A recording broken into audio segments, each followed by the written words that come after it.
Allez Maya, on y va. Alors le plein air, c'est vraiment un mode de conduite de notre élevage, c'est-à-dire d'avoir des animaux peu nombreux sur une ferme, d'âges différents, pour approvisionner un marché en continu. Et dans l'idée, bien sûr, d'avoir peu d'investissement. Donc tout est basé sur le parcours des volailles, qu'elles puissent avoir beaucoup de liberté et qu'on n'ait pas des bâtiments durs, fixes, mais au contraire plutôt des bâtiments mobiles, dans la volonté d'avoir une bonne qualité pour des circuits de vente directe essentiellement. Donc c'est une production de faible densité et donc sur l'ensemble de la ferme, on a à peu près 1200 animaux en présence à l'instant T. On a des races en plein air qui sont adaptées pour le plein air, qui sont des races plus rustiques et qui sont donc forcément moins fragiles parce que ces animaux ne sont pas standardisés et poussés par une alimentation et stressés par la concentration d'animaux. À ouvrir les pentanes maintenant, elles attendent là. Nos fermes ont tendance à être autarciques, c'est-à-dire qu'on fait aussi l'alimentation de nos volailles. On va abattre sur place, on va aller sur des marchés de proximité. C'est autant de déplacements qu'on a en moins du fait de cette proximité.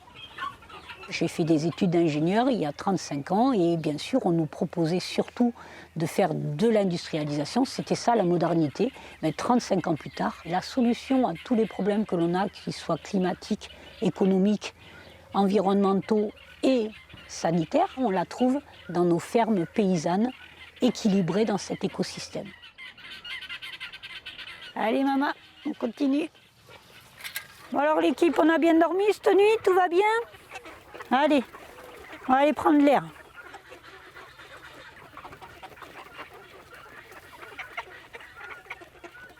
On a vécu notre 3e crise en 5 ans, d'influenza aviaire, grippe aviaire, avec 3,5 millions de canards et volailles qui ont été abattus. Et nous sommes très inquiets parce que les instances sanitaires veulent mettre une interdiction de mise en production si on n'est pas en capacité de claustration. Et ça, c'est inacceptable. On n'a jamais vu une telle décision aussi frontale entre 2 modèles de production agricole.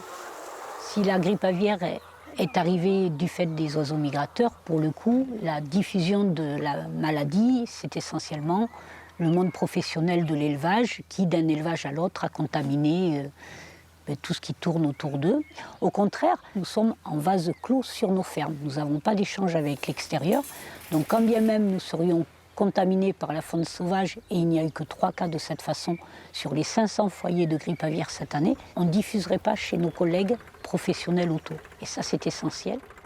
La gravité de cette situation, c'est que ceux qui produisent de la qualité actuellement sont essentiellement les éleveurs de plein air, et c'est eux qui disparaîtront, parce que forcément, investir dans du bâtiment, ce n'est pas le modèle que l'on a choisi, donc on ne peut pas l'accepter, donc beaucoup préféreront abandonner.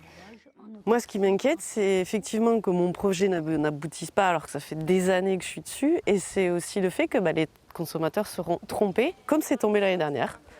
Voilà, il y a la grippe aviaire, on ferme tout le monde et vous mangez du faux plein air. Sauf que là, ils veulent l'imposer tous les ans et c'est pas possible.